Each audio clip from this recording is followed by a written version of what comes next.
Bro, Borzoi. Why did I say Borzoi? Bro, Borzoi. Chat. Borzoi Customs.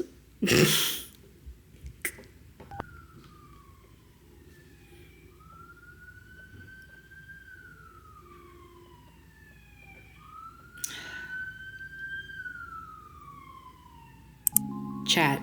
Borzoi Customs have been so popular lately.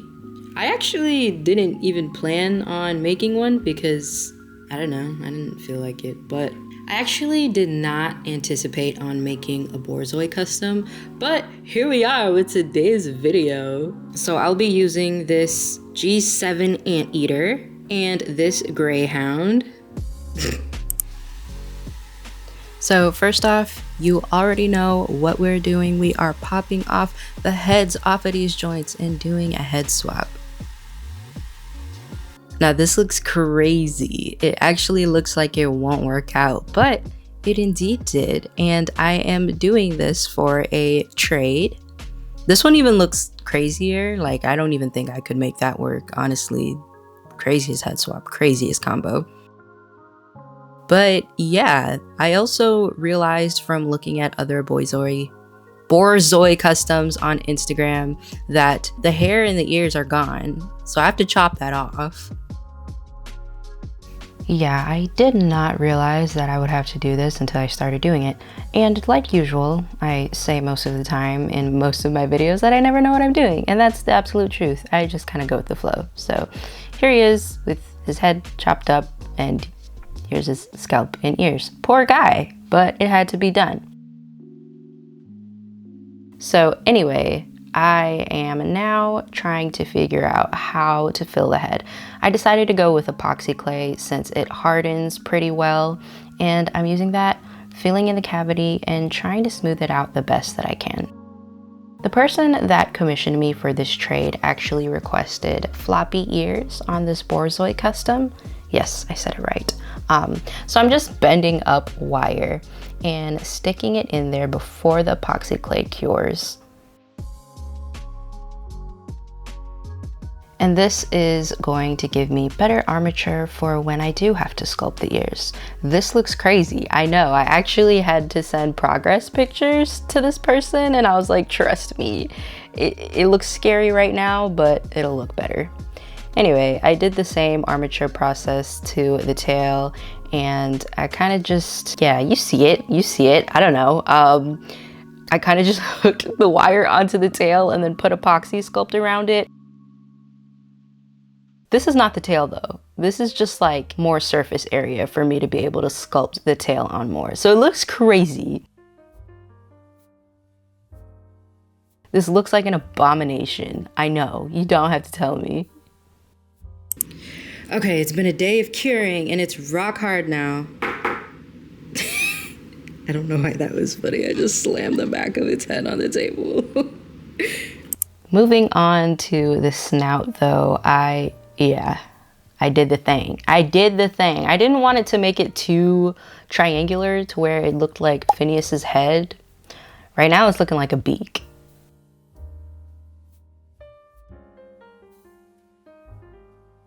But yeah, I was really hoping that it would not give Phineas from Phineas and Ferb. So I spent actually quite a long time messing with this part. I mean, it's the face, you know, it's the most important part. And then here I am sculpting the muzzle.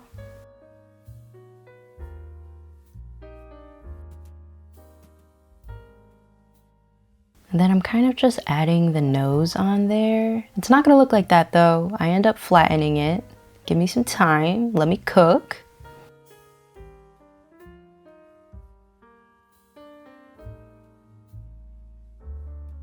Yeah, looks nice. Okay, good job. Good job, Akari from the past. Anyway, now I am covering up the skull, the skull with scalp. I'm sorry. Yeah, okay. And I'm smoothing it the best that I can. Yeah, I really had to get the back of the head to look right. Like, can't have you looking chopped out here.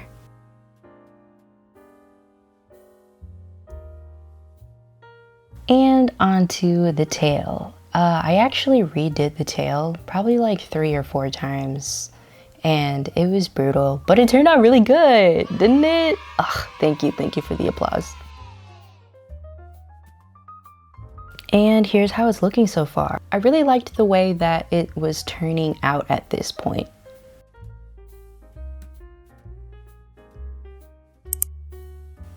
Also, this person requested a unicorn horn, so that is what I'm doing right here. Chat, I really did not know if I was gonna be able to pull it off, but yet I accepted the commission trade anyway, so it was kind of scary for me, I'm not even gonna lie. And now I bake, because if I sculpted some more, I know I would mush the rest of my sculpting. So now we bake. Okay, here I am adding more surface area to the ears so that I can sculpt on the fluff, because we needed the hair to look fluffy. Not the hair, the fur. We needed the fur to look fluffy. And so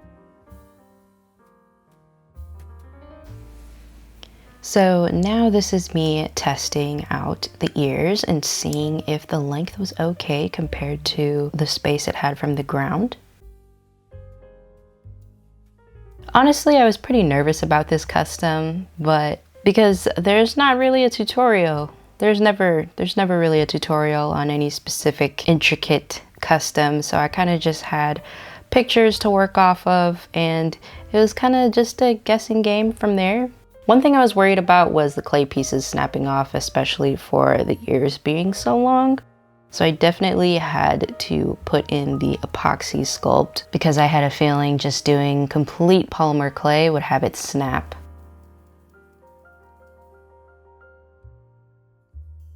Okay, can we just talk about how silly and goofy Borzois look in real life? And then as a community, or whoever initially came up with this idea, they made it look so cute in LPS version.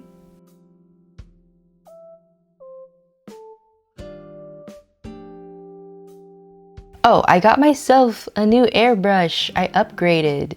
Well, just the nozzle gun part, because the one I originally had was so tedious to the point where before swapping colors, I had to clean every single crevice and take it apart just to be able to use a different color. But this one's nice, because now all I have to do is rinse it in the sink and I can move on.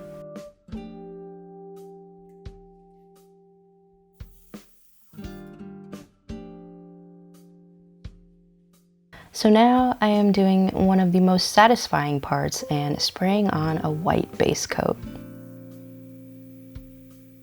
Now, I was really excited about this trade, which happened probably a month ago, but you're only seeing this video now. But anyway, it was for this plushie, which for some reason is so expensive on the internet. I've seen it go for like around $100, but I have her now and I love it.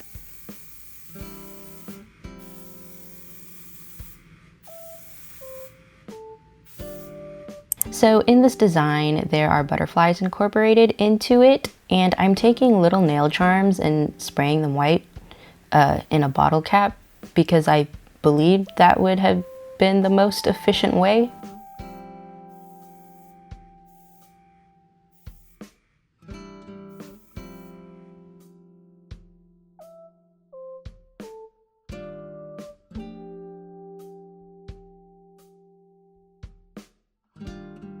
Mix, mix, mix. And now I am spraying on the base color. Is that what it's called? Fur color. There we go. Fur color. That sounds better.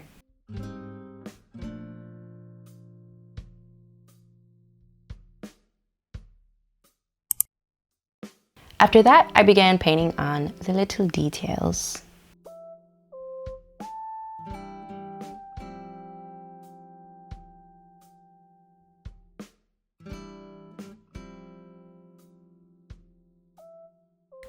I actually do have a video on my tips and tricks and secrets with customizing, if you haven't seen that already. And it goes more into depth and kind of shows you what I'm doing here. I feel like I say this every time, but this took me so long, yet I can't believe I condensed it down into what will probably be like a 10 to 15 minute video. Because I really just like to customize freely and listen to music and watch shows.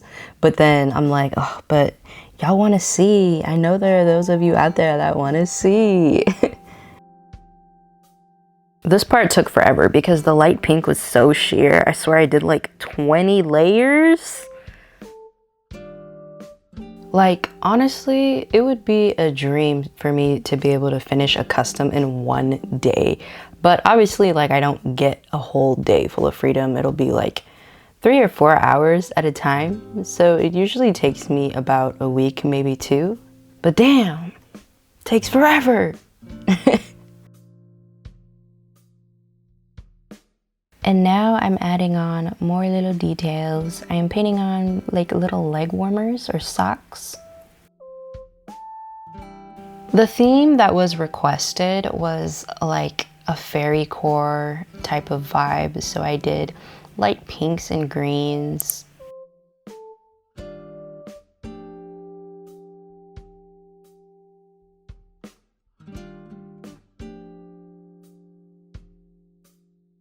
Painting on irises on a custom really just ties the whole look together for me. Like, I'm like, oh my gosh, finally, it looks like how it's supposed to, and it's so satisfying.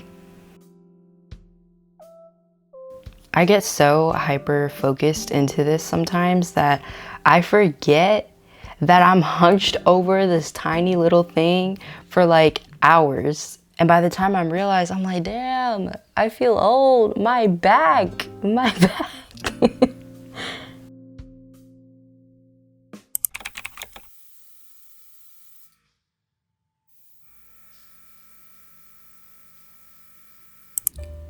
So here she is. She looks so cute. I love the way that I did the eyes. So yeah, I definitely added glitter on the white parts, like the horn and the butterflies. Then I gave her a shiny nose because, I don't know, a wet nose always looks so cute. And I'm gonna have to say this is one of the most difficult customs I've ever had to do, just because all of the sculpting, and then the glitter was actually pretty fun to do. But look at the long snoot. Oh my gosh, who would have thought that an anteater head and then a greyhound body could look good? Oh my gosh, and this actually took me so long to do. That's also why I say that it was the most difficult custom I've ever had to do. But yeah. Oh my gosh, she turned out so cute. I was afraid that I couldn't pull off like the fluffy hair kind of look, but I think I did pretty good. I don't know. Look at the long snoot, And I think I did really well on the ombre. I guess you can't really tell, but the front of the face is lighter and then it fades into like a darker tan where I put these like little spots on her head. I never really understood the hype of Borzoi. I never understood the hype of Borzoi customs, but now I definitely do. This was actually really fun to do. The most tedious, but I don't know. I love the way that she turned out. And then I love giving customs gradient eyes.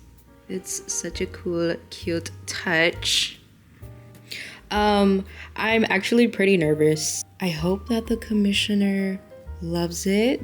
But I drew out the design and I told them that they could change literally anything and everything they wanted about it. But they were pretty happy with the design. So hopefully they actually liked the design and they just, weren't too shy to tell me. But I don't know. I think I pulled it off.